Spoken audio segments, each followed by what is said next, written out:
Hello everybody, this is Michael, and I just wanted to quickly give my first impressions of Nintendo World Championship NES Edition. Having played it now for about 6 hours, I did some on my stream, and then I've done a little bit off stream, and I just wanted to give my first impressions and some thoughts on it because I don't think this is going to be a breakout hit or anything. I think it's going to kind of be forgotten, but I think there's a fair amount to talk about. So for starters, I think that the visual and sound design is really cool. It's kind of going for that almost tropish 80s retro aesthetic, which I can see sort of wearing on people at this point, but I think it looks pretty nice.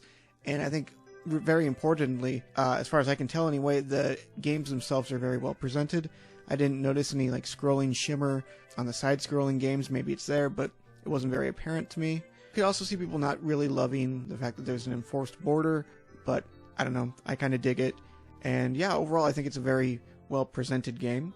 The basic gameplay loop is hooked me pretty well so far. It's really great, especially if you're into speedrunning already. I've done a little bit with Mario 64, but I haven't spent a ton of time with these NES games, and I've really come to appreciate just how deep mechanically some of these are. Like Excitebike especially is one I didn't realize like how hard that game is, especially if you want to go for the higher ranks in this. The online modes seem like a lot of fun. It's gonna take some time exactly to see how the World Championship mode plays out. I'm gonna have to wait till Monday to see how your ranking is calculated. I hope it's not like, you know, the classic Nintendo thing where it gives you a score of how many people you beat rather than where you actually place. Are you first? Are you 9,000th? You know, something like that. So I hope that it's a little bit more straightforward, but we'll see. The survival mode, though, that's a lot of fun. You are running against ghost data, which is a bit interesting, and I wonder if that's sort of so they can filter out the like unbeatable, insane times, you know, and give a more reasonable experience to the average player. The couch multiplayer, that's probably been the highlight for me. I did not expect that to be as fun as it was, but it was a lot of fun, both with the party mode and the single player, actually, just being out passing back and forth, seeing who can bring down the console personal best or the account personal best the most. I mean, it does begin to kind of wear on you after, like, you know, hours of playing it, but it was a lot of fun, and I'm looking forward to doing that more. And it's very pick up and play. Like, the challenges, I think anyone can kind of get a grasp on and figure out what's going on and start bringing those times down. There's also a lot of unlockables, which is really cool. You've got both these player icons, which you use in-game currency to get, and then you have the pins, which you get from hitting a rank on, you know, each individual challenge or completing some other milestone. There's a lot of stuff to collect, which is always good. And I think importantly as well, the game does present a decent challenge if you're going for those highest rank, like S rank on some of the Mario 1 challenges, for example. At first you're like, how is this even possible? You know, slowly you chip away at it, milliseconds at a time, and, you know, then you hit it. So that's pretty fun. So yeah, I've really been enjoying it. Don't get me wrong. However, there are areas where this could get better, and some areas where I think it's quite bad. So let's talk about that real quick. The game selection. I think it's kind of weak. There's no third party, which I sort of understand, you know, the licensing headache that might be, but this would be a lot better with the presence of like your Mega Mans or your Castlevanias, you know, just the classics. Might have been hard to do that. Maybe they didn't want to. They just wanted to focus on Nintendo properties. But if that's the case, there's still some like obvious ones missing. There's only 13 games on here, and we only have one Donkey Kong. You know, put the other 3 on there. Even math. Go ahead. No Mario Brothers Arcade either, which is pretty unfortunate. A lot of missing black box games. I think it would have been nice to maybe feature the light gun games. I know those aren't represented on Switch at all at this point, and you know, maybe that would have been too much of a headache, but it would have been cute at least. Overall, I just think the game selection is kind of weak, and it's needlessly hindered by this NES only gimmick. I know this is NES edition, but I think, as I said at the top, I don't think this is going to sell particularly well. And I don't think we're going to be getting an SNES edition or an N64 edition. So I think it would have been better just to call it Nintendo World Championships. Throw in a variety of games from, you know, Game Boy. Get your Mario 64 in there, right? It is the #1 speedrun game of all time. just by numbers, and you own the rights to it, Nintendo. Why haven't you done something with Mario 64 speedrunning wise? I don't really get it. There's also like a lack of variety. It is just speedrunning, which I enjoy, but I think it really needs like a score attack mode or something too. You know, it doesn't just need to be this just speedrunning challenges over and over again. You know, there's variety there within, you know, the different tasks that it sets you to. And it is kind of cool that it has you speedrunning certain things that you wouldn't normally in a speedrun.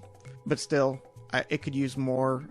The original NES World Championship cartridge from back in the day, that was more like a high score attack kind of situation anyway. So making this just about speedruns, it's a little bit strange.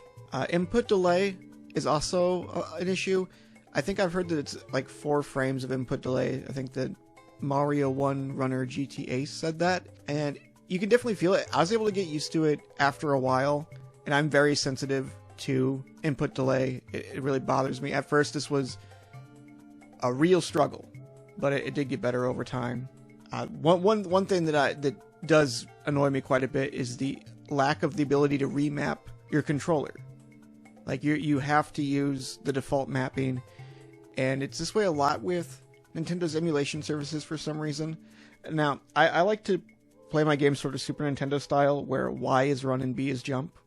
They kind of give you that with X being run and A being jump, but I still just don't think it feels as good, and it would just be nice to have that option. I don't know why it's not in here. Talking about the challenges in particular, so some of these challenges don't feel like they're really representative of the game that they draw from, at least not entirely. Like a lot of it, and it's to make it pick up and play. You know, that's a good thing that it's pick up and play, but it means you don't see a lot of later game content. Like the Mario 2, I completed all of the Mario 2 challenges at S rank, and the final one, the legendary challenge they call it, is just a full stage speedrun of the first level, which is kind of lame. I don't know if eventually they're going to do updates and add more of that later stuff in or what. Again, I don't think this is going to be particularly successful, so I sort of doubt it, but it is a shame. Also, I found this kind of weird. There's like a lack of rewards for getting the highest rank. So I S ranked all of Mario 2, right? And nothing special happens. You get a little pin for having played all the challenges for Mario 2, but nothing for S ranking all the challenges, which is just a little odd. I don't know. It's all like if you get an A rank, then you get the pin, which is super easy. I think just about anyone could do it. So maybe they didn't want to make it too challenging. I mean, S rank can be pretty hard on some of these. So I kind of get it, but, you know, your most dedicated players aren't being rewarded then. I don't know. I think a good reward would have been being able to unlock the games, just being able to free play the game then. I know Nintendo seems very reticent about selling these old NES games now for some reason. I don't really understand why, but why not? Especially when, final point here, the physical copy is $60. Okay? You know, if you're buying this digital, $30, I think it's a fair price. People are going to say that that's too much. I think it's fair. The physical is only available as this deluxe set, and I actually liked the contents of it a lot more than I thought I would. The prints were pretty nice, and the pin set I thought was actually quite charming. But 2 things on that, actually. Instead of the Switch Online controllers like Japan got, America gets a replica cartridge, which is kind of a cute display piece, I guess, but it's not functional.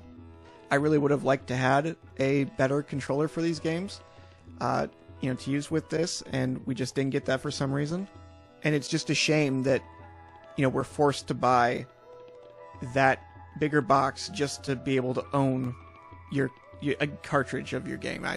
I don't love it. I would have rather, it is a nice set, but I would have rather opted for just the cart, essentially. I don't think I needed the rest of it. So, overall, it's fun. It's a fun game. I don't know how long it's going to be supported, what the future looks like exactly for this. I think there is potential here that will go unexploited, basically. We'll just have to see. But for now, I guess I give it a thumbs up. If you don't care about physical at all, you know, you don't care about having the cartridge forever or whatever, then I guess I would recommend getting it digitally, but just know that it's sort of limited in what exactly it provides. If you're cool with all that, then yeah, I think it's a win. I guess. Alright, that's all. Have a good one.